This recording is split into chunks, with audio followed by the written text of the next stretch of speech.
मतदान केंद्रों पर मतदाताओं की अधिकतम संख्या बढ़ाने पर सुप्रीम कोर्ट ने निर्वाचन आयोग यानी कि इलेक्शन कमीशन से जवाब मांग लिया है। इलेक्शन कमीशन से कई सवाल पूछे हैं और इसका जवाब इलेक्शन कमीशन को अब देना ही होगा। देश की सबसे बड़ी अदालत सुप्रीम कोर्ट ने मतदान केंद्रों पर मतदाताओं की अधिकतम संख्या 1200 से बढ़ाकर 1500 किए जाने पर इलेक्शन कमीशन से यानी कि भारत के निर्वाचन आयोग से हलफनामा दाखिल करने को कहा है।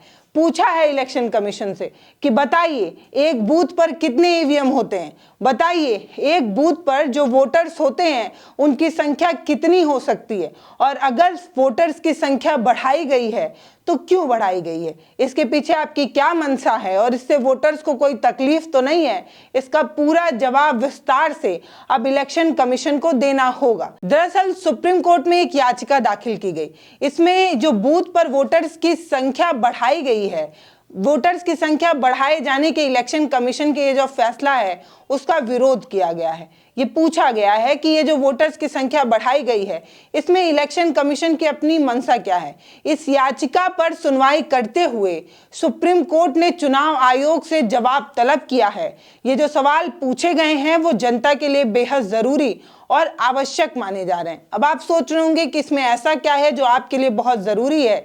वो इसलिए जरूरी है क्योंकि पिछले कुछ दिनों से लगातार विपक्ष इलेक्शन कमीशन और ईवीएम को लेकर सवाल उठा रहा है। एक सवाल नहीं है, सवालों की पूरी झड़ी है, और सवाल ईवीएम से भी है और इलेक्शन कमीशन से भी है।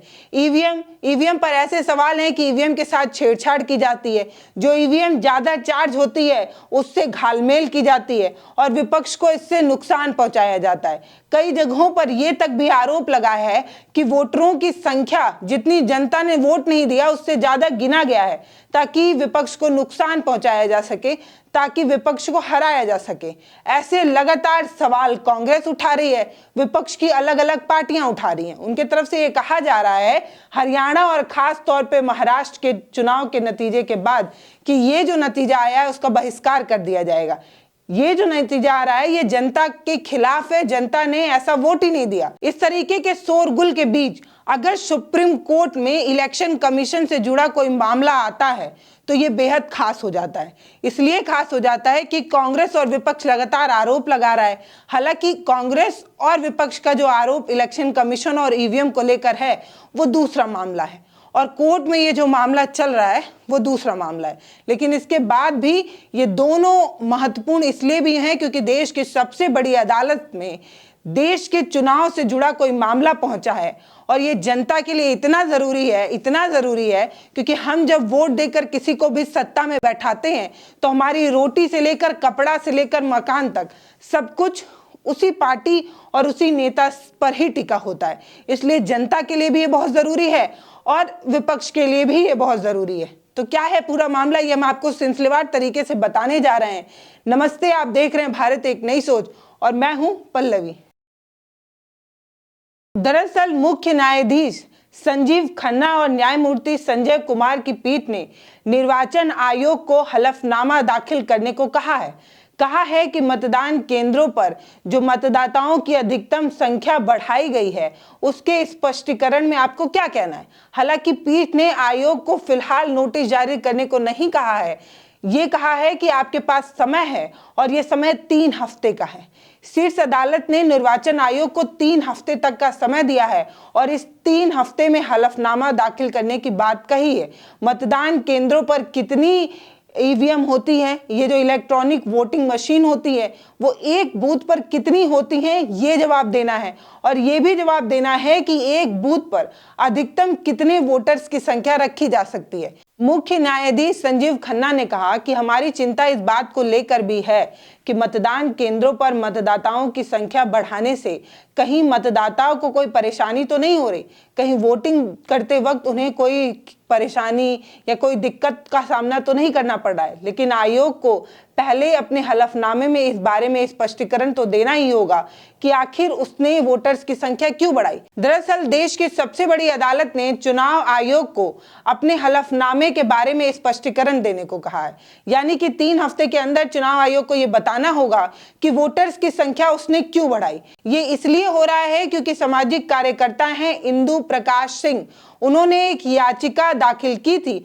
और इसी याचिका की सुनवाई में यह निर्देश इलेक्शन कमीशन को सुप्रीम कोर्ट ने दिया है, जिसमें प्रत्येक मतदान केंद्रों पर मतदाताओं की अधिकतम संख्या जो 1200 थी उसे 1500 कर दी गई। इसी का जवाब इलेक्शन कमीशन से मांगा जा रहा है। जब कोर्ट में इस चीज को लेकर जिरा हो रही थी तो दोनों पक्षों के वकील ने क्या कुछ कहा और सफाई में क्या क्या बात कही गई, ये भी जानना जरूरी है। तो चलिए आपको बताते हैं। दरअसल निर्वाचन आयोग यानी कि इलेक्शन कमीशन की ओर से जो वरिष्ठ अधिवक्ता थे मनिंदर सिंह, उन्होंने सर्वोच्च न्यायालय से कहा कि 2019 से ही मतदान केंद्रों पर मतदाताओं की संख्या बढ़ाकर 1500 कर दी गई थी।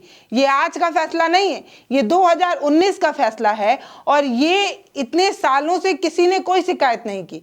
आज इस तरीके की शिकायत न जाने क्यों हो रही है। जब ये फैसला 2019 में लिया गया था तब सभी पार्टियों से पूछ कर लिया गया था। प्रत्येक मतदान केंद्रों में मतदाताओं की संख्या बढ़ाने से पहले सभी राजनीतिक दलों से सलाह ली गई थी। उसके बाद ये फैसला लिया गया था और ये आज का नहीं 2019 का फैसला है।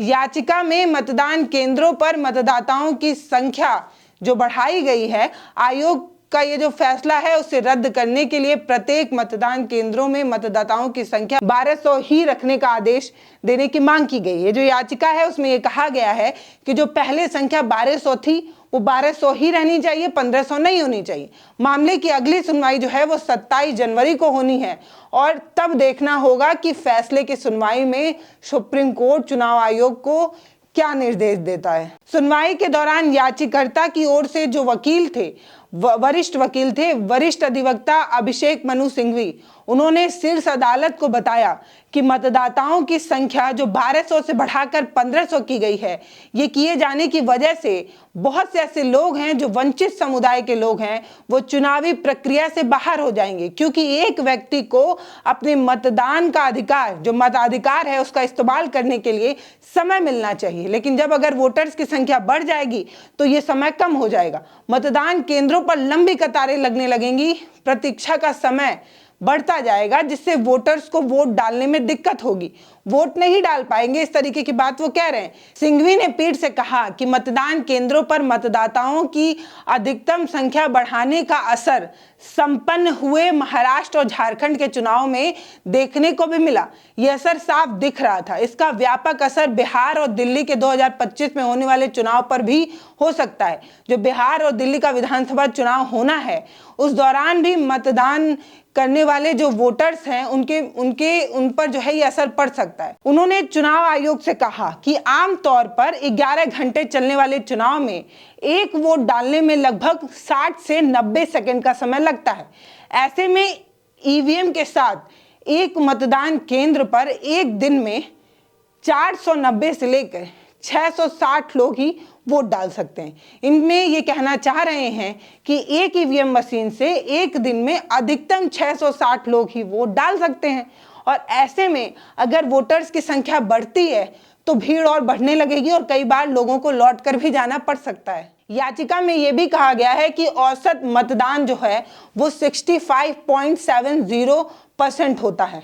यह अनुमान लगाया जा सकता है कि 1000 मतदाता होने पर एक मतदान केंद्र पर लगभग 650 जो मताधिकार का प्रयोग करने वाले लोग हैं वो हो सकते हैं। याचिका में यह भी कहा गया है कि एक बूथ में जहां मतदाताओं का प्रतिशत 85 से 90% के बीच था, ऐसी स्थिति में लगभग 20% मतदाता को अपना मतदान देने के लिए कई घंटों तक कतारों में खड़ा रहना पड़ा होगा, लंबा इंतजार करना पड़ा होगा, जिसके कारण कई लोग अपने अधिकारों का इस्तेमाल नहीं कर पाए होंगे और उन्हें वोटिंग छोड़कर लौटना पड़ा होगा। इस तरीके की चीज इस याचिका में कही गई है। अब आगे इस मामले में क्या सुनवाई होगी, आगे इस मामले में सुनवाई में सुप्रीम कोर्ट इलेक्शन कमीशन को क्या निर्देश देगा, ये देखना बेहद खास होगा। और कल का दिन अपने आप में भी खास है। कल दरअसल विपक्ष कई सवाल जो लगातार चुनाव आयोग से करता रहता है, जो कहता रहता है कि चुनाव आयोग दरअसल कोई जवाब नहीं देता, चुनाव आयोग सरकार की कठपुतली है, चुनाव आयोग कभी विपक्ष की सुनता ही नहीं। इन सभी सवालों का जवाब देने के लिए चुनाव आयोग ने मुलाकात की एक तारीख तय की थी, वो था 3 दिसंबर यानी कि कल एक टेबल होगी, एक टेबल पर सामने विपक्ष होगा और इस तरफ चुनाव आयोग है। दोनों बैठकर बात करेंगे। ये देखना बेहद खास होगा कि कल क्या निकलकर सामने आता है। विपक्ष जो लगातार चुनाव आयोग पर आरोप लगा रहा है, वो टेबल डिस्कशन के बाद क्या इसका कोई निष्कर्ष निकल पाता है या नहीं, या फिर इस तरीके की मीटिंग के बाद भी विपक्ष लगातार आरोप लगाता रहेगा और इलेक्शन कमीशन शायरी सुनाता रहेगा। बाकी आप क्या सोचते हैं वो आप हमें कमेंट सेक्शन में लिखकर जरूर बता सकते हैं। नमस्ते, मैं पल्लवी हूँ, आप भारत एक नई सोच देख रहे हैं। एक बात साफ कर रही हूँ कि सत्ता हो या विपक्ष, चुनाव पर यकीन दोनों को ही होना चाहिए और ये यकीन दिलाने का काम इलेक्शन कमीशन का होता है। अगर इलेक्शन कमीशन पर इतने बड़े बड़े आरोप लग रहे हैं और वो सिर्फ सस्ती शायरी सुना रहा है, तो ये ना तो विपक्ष के लिए बढ़िया है, ना सरकार के लिए बढ़िया है और ना एक आम आदमी के लिए बढ़िया है। बाकी आप क्या सोचते हैं वो आप हमें कमेंट सेक्शन में लिख के जरूर बता सकते हैं। बहुत बहुत धन्यवाद।